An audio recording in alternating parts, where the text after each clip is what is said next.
name is Hazem Hajj. I'm an associate professor at the American University of Beirut. I've been working in the field of AI ever since I came back to AUB. I left Lebanon in 1988 for 20 years in the US, doing my PhD, working at Intel, and then decided to come back. Since 2008, I've been doing AI at AUB, and I'm kind of like the opposite of the norm. When I used to live in the US, I used to come in the summer and spend it in Lebanon. Now, every summer, I just go to the US with the family. I happen to be talking to one of the visitors here from Mexico, so I also got to visit countries nearby the US like Mexico. So anyways, that's not why I'm here. I'm here to talk about AI. So without further ado, I'll be talking about natural language processing. I'm not exactly sure how much people know of natural language processing, so my slides actually cover anything from the basics to more sophisticated algorithms and machine learning models for natural language processing. And I hope Tala will wave to me 5 minutes into the time, so I just make sure I bring it down to closure and let it go. If you have any questions as I go, please feel free to ask. I'm not sure how, I assume there will be a lot of questions and answers at the end, but if there's something specific that catches your eyes, please ask. Okay, so NLP is the acronym for Natural Language Processing, and as you may guess, it's, as the terminology says, it's processing of natural language. So what is natural language? It is the language that we as humans use. This is the natural part. The AI part is actually when it processes this natural language as if it is natural. And the NLP world actually is broken into two parts. One is understanding natural language, and the other one is generating natural language. So it's all about the human and the computer interaction, and both in understanding and generating this language. It's an active field that's been around since the 1950s. Since 2006, there's been a lot of advances in AI, and that made NLP also advance as well. So let me just show you or explain some examples that you guys may or may not know about. So spam filtering is an example that every IT company runs in the background, and they try to, every email that comes to you, they try to filter them and make sure, spam or no spam. And this is using NLP by reading the text. Sentiment analysis and opinion mining is a very popular topic in the last 10 years, both in English and Arabic. The idea actually is people, looking at the opinions of others to decide what they want to buy, what they want to look at, where they want to go, what hotel they want to stay. So this has become an active field actually to try and automatically assess what are people's opinions, including things like in the financial market. Another example that some of you may actually use or not use are these voice assistant conversational systems like Siri if you have an iPhone, Google Assistant if you have a Google phone. And we start talking to them. We say, Siri, what time is it? And it will tell you it's whatever it is right now, 6:05. Something that actually came up just a few days ago, I'm not sure if you've heard of it, text generation by a system by OpenAI, the company working on text generation. They generated text actually that was so believable, human believable, that actually they felt it is actually frightening that they would release it. So they stopped from releasing that model that actually is called GPT-2. And if you've read the news recently, like I said, in the last few days, you would know what I'm talking about.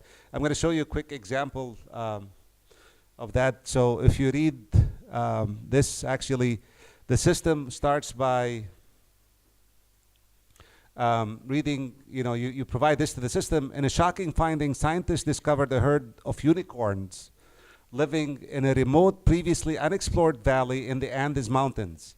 Even more surprising to the researchers was the fact that the unicorns spoke perfect English. So this is something that, you know, you're giving the system and you try to see if the system can actually generate a story that is believable as if actually humans are reading it. So the rest of this text, actually, this is only a portion of it. It's got, you know, full article. It was generated by the machine. And so the machine is saying, the scientist named the population after the distinctive horn of its unicorn. These four-horned silver white unicorns were previously unknown to science. Now, after almost 2 centuries, the mystery of what sparked this old phenomenon is finally solved.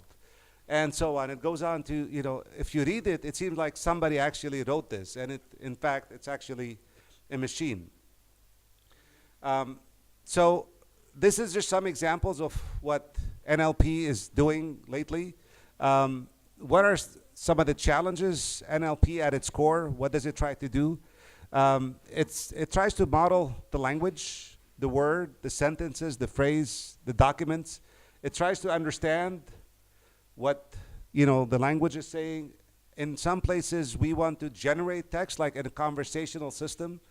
You say Siri, what time is it? You want Siri to respond back and tell you it's 6 o'clock. If you have a medical system and you want to, you know, talk to the machine and become your own personal medical doctor and, you know, recommend it, it will actually tell it, you know, I am not feeling good. That the machine will tell you, so what exactly is going on? Tell me, what's your temperature? And until finally it diagnoses you and tells you exactly what you need to do.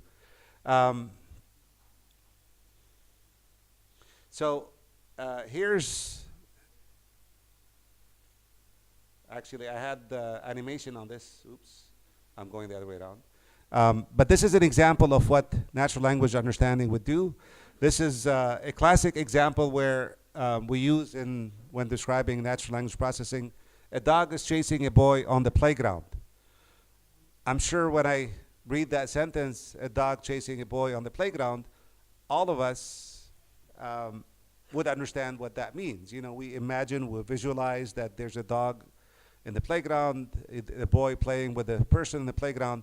But how does the machine actually come to recognize that this is what the sentence means? And it goes through a lot of algorithms and, you know, mathematical models to try and come up with that meaning. And so the first thing it does, actually, it takes a sentence like this, and just like when we were kids, it goes through grammatical, lexical analysis, parts of speech, فعل فاعل مفعول به, and so on. And it tries to actually find for every single token, which is a word in there, what does it represent? Is it a noun? Is it a verb? And then it tries to combine them together to actually find phrases. And then from the, you know, syntactic parsing, it relates الفاعل مع الفاعل والاسم مع الخبر or خبر مع الاسم and so on until we finally have a sentence. But all this actually so far is just building a structure as if I have a building of layers and I'm just putting them together. It hasn't really made any meaning out of this. So the difficult part in natural language understanding is not necessarily the structure. That's not too bad. This difficult part is the semantics, the meaning out of this sentence. So there, you know, we start relating rules or dictionaries and try to actually extract meanings of words and meanings of sentences together to actually finally infer that, you know, there's the dog and there's a playground, and then if, you know, if the person, you know, if it's being changed, that the person is scared, and therefore this person, this boy is actually scared, and so on. So you can see this is a very challenging task for the machine. And this is kind of like, you know, the ultimate challenge for the machine is to really understand what we, you know, easily understand and visualize. And that may seem like something easy, but this is what the research has been going on since the 50s. So with these examples and challenges behind us, this is actually now taking a step higher to explaining what are the models, the AI, the machine learning models. And again, forgive me, you know, I don't know what everyone's background here, but, you know, I'm trying to actually get us all on the same page and get an appreciation of some of the technology behind this. So This is a history of neural networks, which is kind of like now the machine learning models that try to mimic the brain firing of neurons, and the history of how these things have evolved. Again, this has been going on for a long time, but you can see there, since 2001, actually maybe I should have drawn this like a spike, there's been an increase of actually technologies that allow this to move faster. There's a classic AI that I'm not talking about today. You know, a lot of people just days talk about deep neural network and neural network, so that's what I'm going to focus on. The classic machine learning is one where actually I take text, I extract some features from it, and then I apply, again, more mathematical models like, you know, people may know support vector machines or, you know, Bayesian networks. So I'm not talking about that aspect. I'm just going to focus on technologies that have been fueled by neural network, including that scary human-like text that we just saw. So let me start from 2001 and run us through a bit of history in the last 18 years. What have we seen? So things, you know, first thing that actually got invented and made a breakthrough is something that is language modeling. And language modeling is basically predicting the next thing, that the next word that needs to be spelled out. And so when you type, and sometimes it's annoying for us, you know, I use WhatsApp, and every time I want to use we, it gives the whatsoever or whatever. This is some of the technology that it could be using behind. Words are first translated into numbers. The machine only understands numbers. And so the way they started doing this is by having kind of like a lookup table that would just say, okay, the word hello represents 00001, 000, maybe another one somewhere, or none, and then so on. And then I would combine these words together to ultimately say, based on what I've seen in the past, there seems to be the sequence of words represented by numbers that ultimately leads to the next thing. So if I'm writing we, the machine has seen this so many times that actually it should be whatever, and therefore it would put what erroneously whatever. But that's how it's doing it. It's just basically counting what's been happening in the past and then accordingly decide.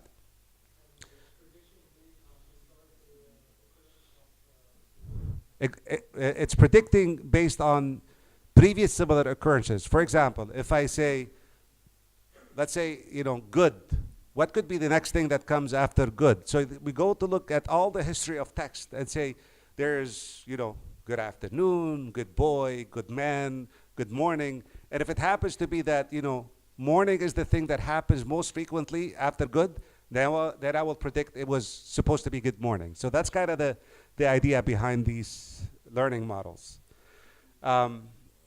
In 2008, there was another step of actually interesting invention called multitask learning. This is where machines, instead of just trying to learn one thing at a time, it would try to learn multiple things at a time. So let's just say I have text, and from that text, I want to understand not only people's opinion, whether they like a product or don't like a product, but I also want to understand if that text is inferring some anger in that person, or maybe some happiness in that person. So now there's two things I want to infer from that text. One of them actually is opinion, positive or negative. The other one is emotion, anger or happy or sadness. And these kind of models, that kind of have like a two-headed monster, which is, you know, flipped upside down, starts from shared representation that could be of use to both, and simultaneously predicts these things. And this is called multitask learning, and the evolution of this has become many task learning if I want to do many predictions from the same type of data. Moving forward, something that actually became extremely impactful is something called word embedding. If you recall back the example I just mentioned a couple minutes ago, words initially were represented by this lookup table, zeros and ones. How do we come up with the zeros and ones? Well, one simple way actually, I go to the dictionary, and if that word happens to be the 20,000 location, I'll just put a 1 after the 20,000 location in my vector, and all the rest is zeros. But people, you know, started looking at this as, okay, this is not really taking any representation of how these words show up in sentences. So let me just look at actually, can I come up with a better zeros and ones representation that actually may be more dense, so I have fewer zeros, but also kind of represents how these words are used. So what we started looking at is words, but then also try to predict what could be next to them.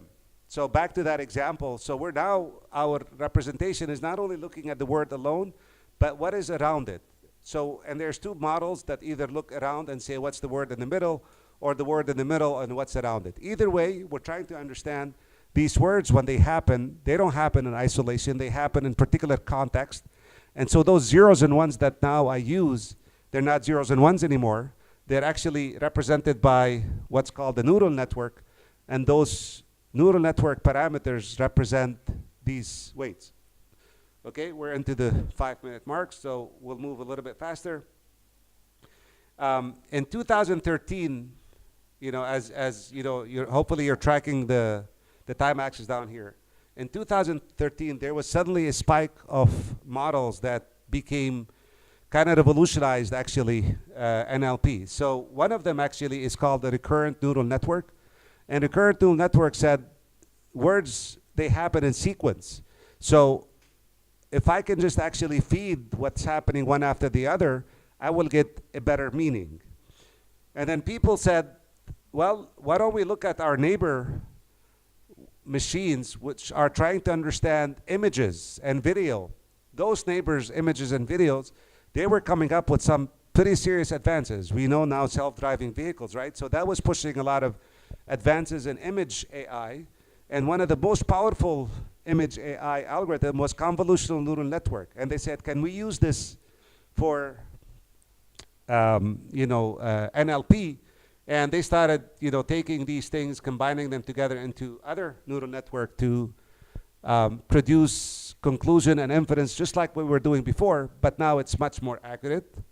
And then we started saying, well, this recurrent neural network that says words happen after each other was an inspiration to actually say, well, in sentences, not everything happens in sequence. يمكن يكون الفعل هون والفاعل further down. So I need to combine them a little bit differently. And something called recursive neural network emerged to actually handle these situations. And then in 2014, there was one breakthrough that now actually is behind that scary news that I told you. That thing actually, that model is called sequence to sequence.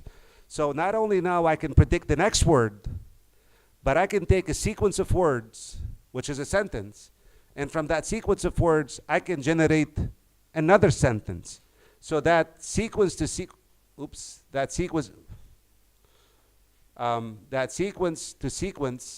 now can just take a sequence of sentence and create a sentence again.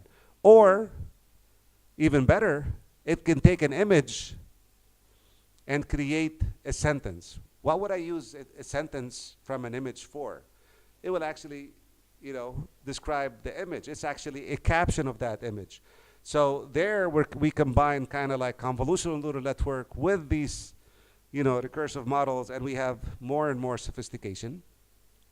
I'm going to just speed forward to actually 2018. So there's more, attention models, memory networks, these things that actually try to add more and more how we humans understand text by remembering some things from before, by paying attention to certain things than others. And in 2018, there was another breakthrough. These same word representation, the zeros and ones that we started with, the machine started trying to see, can I make sense not only of the zeros and ones, but if I have text, can I make sense of the whole text? And this created new embeddings, zeros and ones, if you want to think of just zeros and ones for now. But those zeros and ones don't just represent words anymore. They represent a whole lot of meaning behind it. And it's this combination of these, embeddings, representation, and this sequence to sequence combined with transformer encoder that actually is a variation of the sequence and sequence. So if you hear transformer, it's not the electric transformer that we're talking about. It's the, AI transformer that's transforming one source to another source.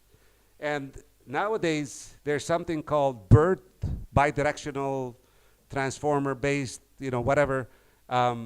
This is actually the state of the art in natural language processing. So if you, want to ask somebody, what is the latest thing that's, مكسر الأرض, it would be BERT. Okay, there's other variations of that, embedding models to represent text, but BERT actually has been shown to, beat state of the art in many different tasks. Since we are here, there's Arabic. I thought I would just include a few Arabic-specific challenges, and some of my group members have been working on this. And Tala, you can stop me anytime here. I give you an example. وَسَيَكْتُبُونَهَا وَسَيَكْتُبُونَهَا. We all understand what that is, right? But if you look at this in English, remember the machine has to break up words one by one. So for us, وَسَيَكْتُبُونَهَا, it's actually, and they will write it. This is one word in English that is actually a whole sentence. I'm sorry, one word in Arabic that's actually a whole sentence in English. So you can imagine, the processing of Arabic is another challenge higher than just English.